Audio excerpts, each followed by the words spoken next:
Assalamualaikum warahmatullahi wabarakatuh.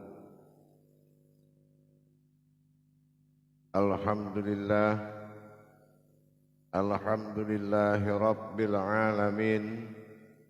Assalatu wassalamu ala asrafil anbiya'i wal mursalin, Sayyidina wa maulana Muhammadin. Asyhadu an la ilaha illallahul malikul haqqul mubin wa asyhadu anna Muhammadan abduhu wa rasuluhu was-sadiqul wa'dal amin.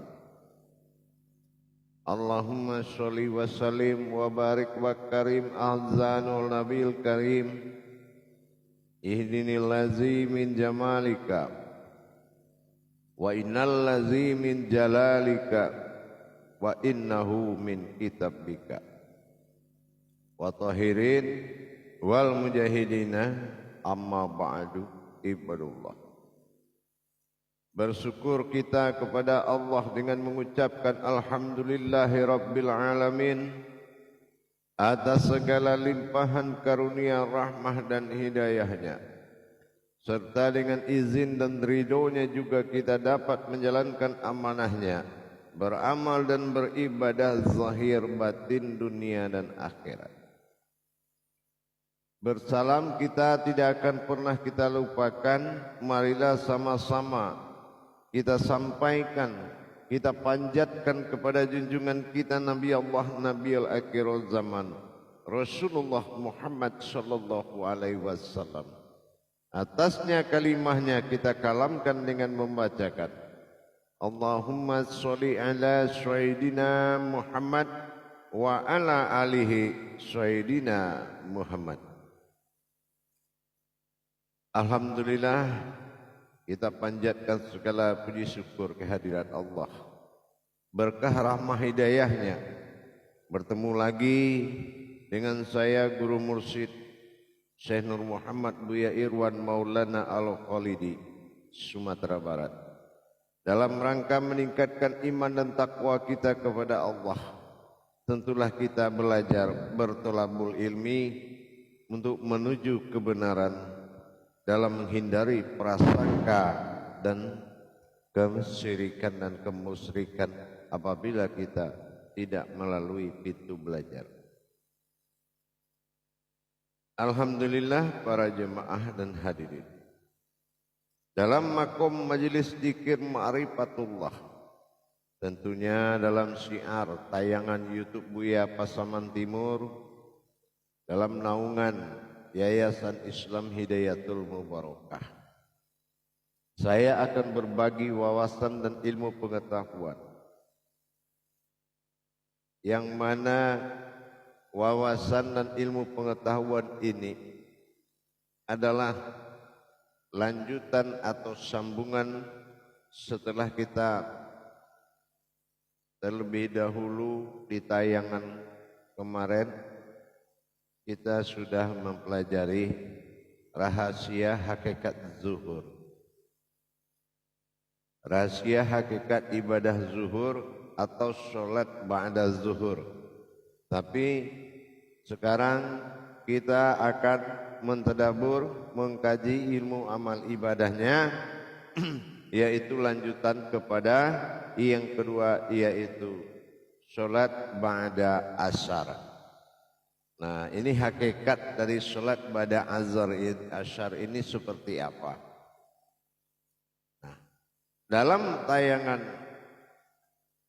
kupasan kita tentang ba'da zuhur, itu sudah kita ketahui bahwasannya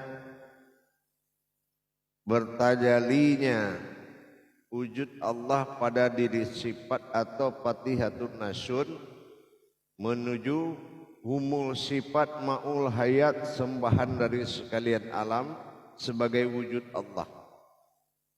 Sama dalam makom asyar atau dikatakan bayangan atau suatu asyari atau suatu kekuatan. Nah, ini asyar ini adalah sebuah kodrat yang mana perbuatan dari Fatihatun Nasun, Al-Fatihah terhadap 4 kodrat. Bagaimana supaya Fatihatun Nasun ini adalah menaklukkan terhadap 4 kodrat alam yang hayat di dalam diri kita. Apa yang dikatakan 4 hayat Allah dalam diri, yang dikatakan kodrat? Nah, ini yang dikatakan kodrat dunia, kodrat akhirat, kodrat jabarut, dan kodrat malakut. Nah, yang mana kodrat dunia ini adalah akal. Akal, potensinya akal. Dan kodrat akhirat potensinya rohani.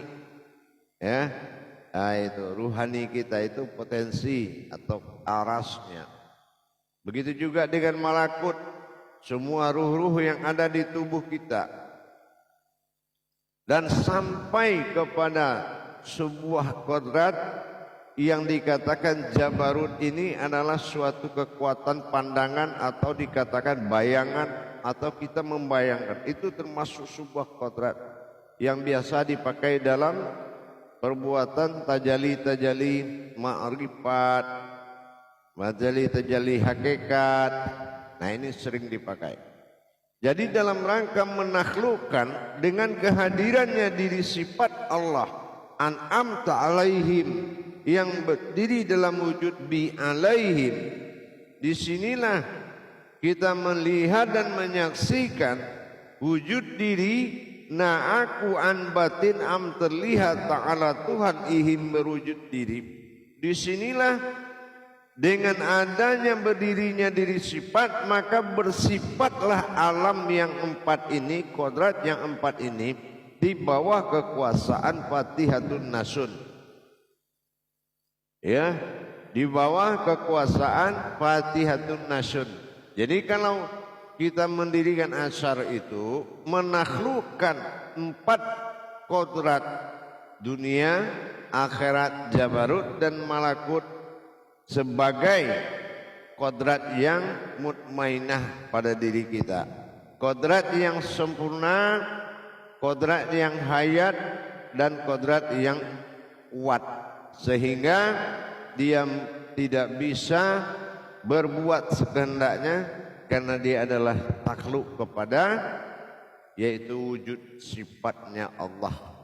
Ya, ini yang dikatakan berdirinya Al-Fatihah dengan Fatihatun Nasun, tajalli diri batin Allah berupa diri, dan inilah yang akan membawa sebagai khalifahnya Allah, imaminullah, membawa 4 kodrat ini menjadi kesempurnaan menyembah Allah Subhanahu wa ta'ala. Untuk itu para jemaah dan hadirin dimanapun berada, celah-celah dari kekuatan tadi kita lihat. Banyak orang yang mencari surga melupakan Allah. Banyak orang yang mencari dunia melupakan Allah. Banyak orang yang mau ke akhirat melupakan Allah. Banyak orang yang berilmu, banyak yang lupa dengan Allah.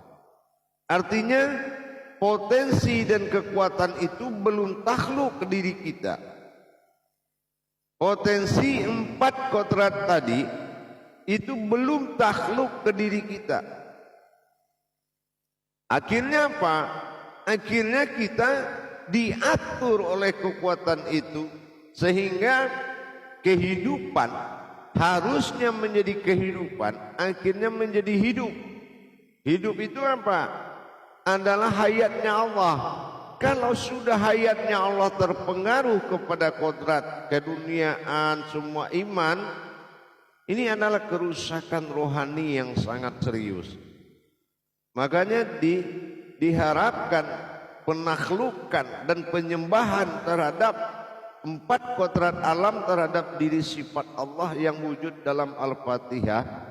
Ini benar-benar tobat alam itu kepada diri.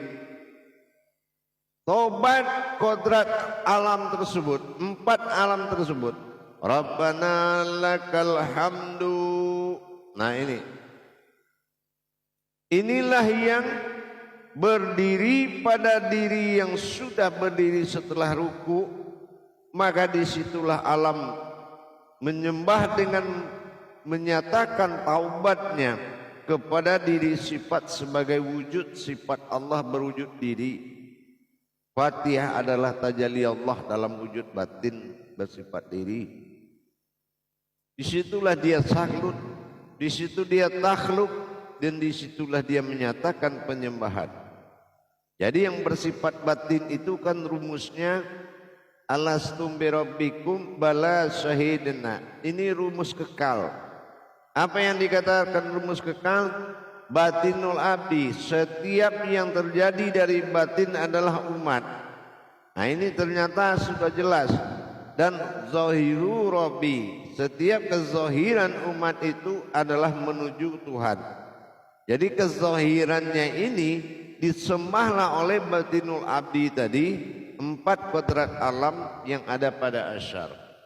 Jadi dengan kita memuliakan 7 sifat Allah dalam kodrat sifat an'amta alaihim disaksikan oleh diri sir atau diri rahasia bi alaihim, dan berdiri gagahnya dalam pelukan amin.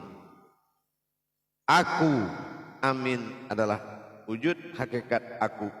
Jadi dengan gagahnya Allah mengirim diri sifatnya dalam tajalli, wala tafarakula bismillah.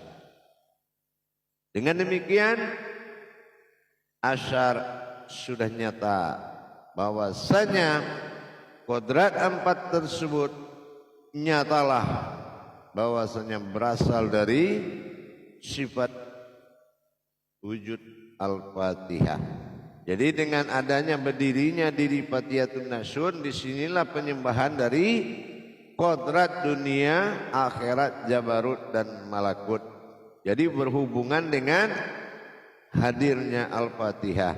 Dan ayat surah yang dibaca setelah Al-Fatihah diarahkan, dibaiatkan, diarahkan kepada kodrat yang 4 tersebut.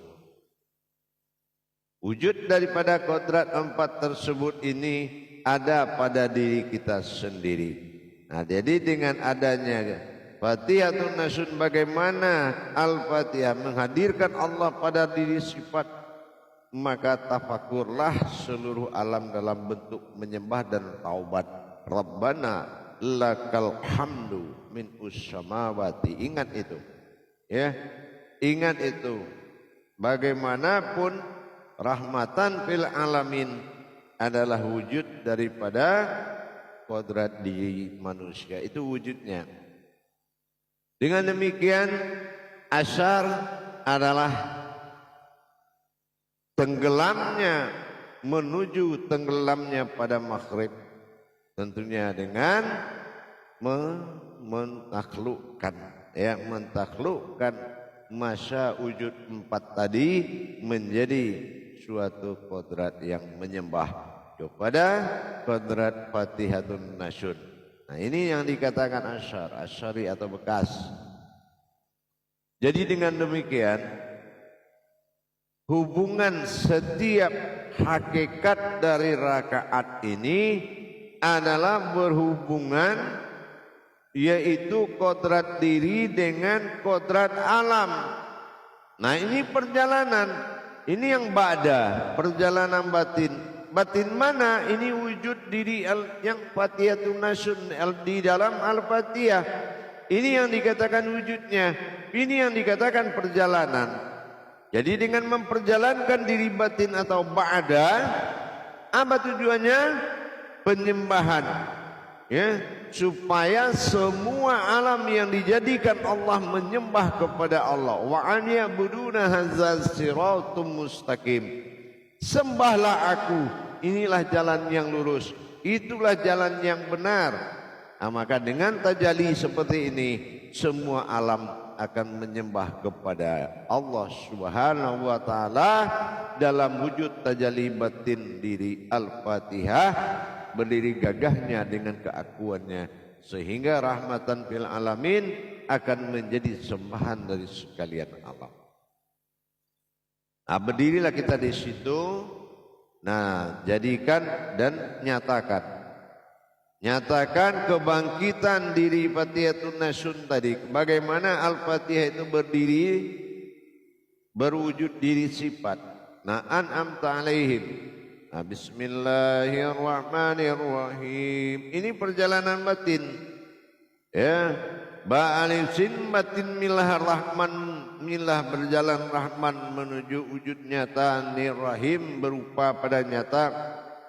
Alhamdulillahi Rabbil Alamin. Nah, di sini alhamdulillah batin Allah, lillah berjalan, Rabbi menguasai, amin adalah diri atau kodrat, Ar-Rahmanir Rahim, dan dikuasai pada jasad berupa Rahman Rahim, insan berupa diri rohani, Maliki Yaumiddin, dan bertajalilah kodrat tersebut kepada dal alif nun atau bertajali dan bergerak. Bergeraklah diri itu bertajali, yaitu din dal alif nun. Nah itu Maliki Yaumiddin, iyyaka na'budu. Nah ini perlihatkan kepada wujudnya batin itu sendiri. Wa iyyaka nasta'in, dan batin bi alaihim akan menatap kepada wujud anta alaihim. Ini batinnya, zahirnya. Maliki Yaumiddin jelas di kebangkitan. Nah, gitu. Iyyaka na'budu situ, dan wa iyyaka nasta'in. Nah, inilah pandangan tadi, pandangan seluruh alam yang empat itu. Dia betul-betul menyembah kepada wujudnya Allah. Al-Fatihah, Fatihatun Nasyun. Ya, wa iyyaka nasta'in. Nah, gitu. Jadi dengan adanya pandangan siratal lazi, nah inilah, ya kan? Di sini kita harus lihat siratal lazi. Nah, maka singkirkanlah keumatan, kemanusiaanmu, kata Allah, siratal lazi. Nah, maka aku an adalah batin, am yang terlihat. Siratal lazina an'am, ta'ala adalah Tuhan, ihim wujud daripada berbentuk diri. Inilah Fatihah. Nah, siratal lazina an'amta alaihim. Nah, baru kita menyaksikan kejadian itu pada ma'rifat ghairil maghdubi alaihim. Nah, inilah batin bi alaihim, batin Tuhan. Inilah diri saksi, inilah diri sir, rahasia. Nah, yaitu wujud pandangan nur ma'in dalam kodratnya. Ghairil maghdubi alaihim waladdallin, dan disatukan diri saksi yang melihat dengan diri an'amta alaihim yang dilihat dalam keakuannya. Aku disebut amin. Maka alam akan menyembah ridhoillah, ya Allah, ikhlaskanlah ya Allah, tolong kami ya Allah, dan berikan kemudahan segala kebutuhan alam. Maka disinilah fungsi dari rakaat dengan nama sholatnya. Demikian. Jadi pelan-pelan kita belajar hakikatnya, insya Allah. Mudah-mudahan dengan kita memahami makna ibadah yang tersirat ini, memudahkan kita untuk mencapai tauhid diri kita kepada Allah. Insya Allah, mudah-mudahan jamaah dan hadirin sekalian. Bagi jamaah yang ingin mendapatkan tuntunan, silakan menghubungi nomor telepon yang ada di layar deskripsi atau di layar YouTube Buya Pasaman Timur. Dan kalau ingin langsung menghubungi saya pada nomor 08 13 9833 7904 dengan Syekh Buya Pasaman Timur. Berbagi ilmu dan wawasan adalah kewajiban kita sesama umat dalam rangka meningkatkan iman dan takwa. Bagi yang sudah memahami, saya hanya mengingatkan, dan bagi yang belum memahami, maka belajarlah. sebelum kita masuk ke dalam kemurkaan atau dalam alam kerugian. Baik hadirin dan jemaah dan serta seluruh kerabat dan sahabat saya seiman, insyaallah mudah-mudahan bermanfaat, mudah-mudahan berkah dan mudah-mudahan mustajab dilakukan. Barakallahu ya karim ya rahman ya rahim. Akhirul kalam. Wabillahi taufiq wal hidayah. Assalamualaikum warahmatullahi wabarakatuh.